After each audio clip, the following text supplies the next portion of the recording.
By the by ഇന്ന് നമുക്ക് ചെറിയ വലിയൊരു പണി കിട്ടിയിട്ടുണ്ട്. മുള്ളേരത്ത് 4000-ലധികം ഫാമിലി മെമ്പേഴ്സ് വരുന്ന ഒരു ഫാമിലി മീറ്റപ്പ് നടക്കുന്നുണ്ട്. അപ്പൊ അതിനുള്ള ബാഡ്ജും ടാഗും ആക്കാനുള്ള ഓർഡർ നമുക്കാണ് കിട്ടിയിട്ടുള്ളത്. അങ്ങനെ ഇപ്പൊ നാളേക്കുള്ള സാധനം റെഡി ആക്കിയിട്ട് പിറ്റേ ദിവസമായിട്ടാകുമ്പോൾ നമ്മവും വിട്ടു മുള്ളേരത്തേക്ക്. കാരണം ആ 4000 മെമ്പേഴ്സിൽ നമ്മളുണ്ട്. പിന്നെ ഇൻട്രസ്റ്റിംഗ് ഫാക്ട് എന്തെന്ന് പറഞ്ഞാൽ ഈ ഫാമിലിയിലെ 7ാമത്തെ തലമുറയാണ് ഞാൻ. അങ്ങനെ നമ്മൾ സ്ഥലത്തേക്ക് എത്തിയിട്ടുണ്ട്. 4000-ഓളം ഫാമിലി മെമ്പേഴ്സ് ഉണ്ടെങ്കിൽ 1500 ആളെ വന്നിട്ടു. കാരണം മായല്ലായോണ്ട് കുറെ ആൾക്ക് വരാൻ കഴിഞ്ഞിട്ടാ. അങ്ങനെ ഞാൻ ഇവിടെ രജിസ്റ്റർ ആക്കാൻ വന്നിട്ടാണ് അറിഞ്ഞത് ഇവിടെ രജിസ്റ്റർ ചെയ്യുന്നവരെല്ലാം എന്റെ വീഡിയോസ് കാണുന്ന ആൾ തന്നെയാണ്. നമ്മളെ കൈകൊണ്ട് തന്നെ ഉണ്ടാക്കിയിട്ട് ഇപ്പൊ നമ്മളെ കൈത്തിലേക്ക് തന്നെ ഇടുമ്പോൾ അതൊരു സുഖം പറഞ്ഞാണ്. വീട് നമുക്ക് നമ്മളെ കുറെ ഫോളോവേഴ്സിനെ കാണാൻ ഓരോ വലിയൊരു അഭിപ്രായം അറിയാനും സാധിച്ചു. പക്ഷെ യോന്റെ ചോദ്യത്തിലാണ് ഞാൻ ആകെ തളർന്നു പോയത്. യോൻ എന്നോട് ചോദിക്കാണ്, നീ എന്തിന്റെ പ്രാന്തിനാണ് ഈ വ്ലോഗ് തുടങ്ങിയത്? ആ ചോദ്യത്തിൽ നിന്നും നിപ്പ് കൊണ്ട് എന്റെ തൊലിയൊക്കെ ഊരിപ്പോയി ഗൈസ്. അങ്ങനെ ഓഡിറ്റോറിയത്തിന്റെ ഉള്ളിലേക്ക് കയറുമാണ് നമ്മൾ അങ്ങനെ ഒരു കാഴ്ച കാണുന്നത്. ഇവിടുത്തെ പരിപാടിയെല്ലാം യൂട്യൂബിൽ ലൈവ് വരെ പോകുന്നുണ്ടായിന്. ഇവിടെ ഈ പിള്ളേർ അടിപൊളി ഒപ്പന നടക്കുമ്പോ എന്റെ ശ്രദ്ധയിൽ പെട്ട ഇതല്ല. ഓരോ ട്രെയിൻ എഴുതിയിട്ട് ഈ ഒരു റിസൾട്ടിലേക്ക് എത്തിച്ച ഓരോ പാരന്റ്സിന് തന്നെയാണ്. പിന്നീട് കഴിക്കാൻ നല്ല ചിക്കൻ ബിരിയാണിയും ചിക്കൻ പൊരിച്ചതും ഉണ്ടായിരുന്നു. അത് നല്ല പാലടിച്ചു. ഏവന്തൂർ ഫാമിലിയെ തുന്നിച്ചേർക്കാൻ വേണ്ടിയിട്ട് മുൻപന്തിൽ നിന്നവരിൽ പെടുന്നവരാണ് ഇവരെല്ലാം. പിന്നെ ഇപ്പൊ എന്ത് അങ്ങനത്തെ പരിപാടിയെങ്കിലും നമുക്ക് നിസ്കാരം വിട്ടിട്ട് കളിയില്ല. ഞാൻ സ്റ്റേജിന്റെ മേലേലുണ്ട് എന്നുള്ള വാർത്ത അറിഞ്ഞോണ്ട് ഈ പുള്ളമാറി എന്നെ പെരുതി കൊണ്ട് വന്നതെന്ന് തോന്നുന്നു. ഞാനൊരു സംഭവം തന്നെ. ഇവിടെ ഇത്ര വലിയ പരിപാടി നടക്കുമ്പോ ഇവിടുത്തെ പരിപാടിക്ക് വന്ന പുള്ളറാണെങ്കിൽ അടുത്ത് ടർഫ് കണ്ടിട്ടാകുമ്പോ ഇവിടെ ഫുട്ബോൾ എന്നിട്ട് കളിക്കാണ്. നമ്മള് കാസർഗോഡാറ് പണ്ടേ ഇങ്ങനെ. അപ്പാണ് നമ്മളെ കണ്ണുകൾ ആ ഭാഗത്തേക്ക് ദൃഷ്ടി പടഞ്ഞത്. ഇതാടെ നിൽക്കുന്നു സൂപ്പർ വാവ.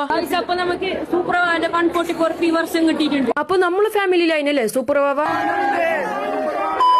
പാപ്പ വാവ ഇതൊന്നും കേക്കണ്ട. അങ്ങനെ പരിപാടിയിൽ ഓൾമോസ്റ്റ് കഴിഞ്ഞിട്ട് നമ്മ ഇടുന്ന് തടി കാലിയാക്കി. അപ്പൊ ഓക്കെ ബൈ.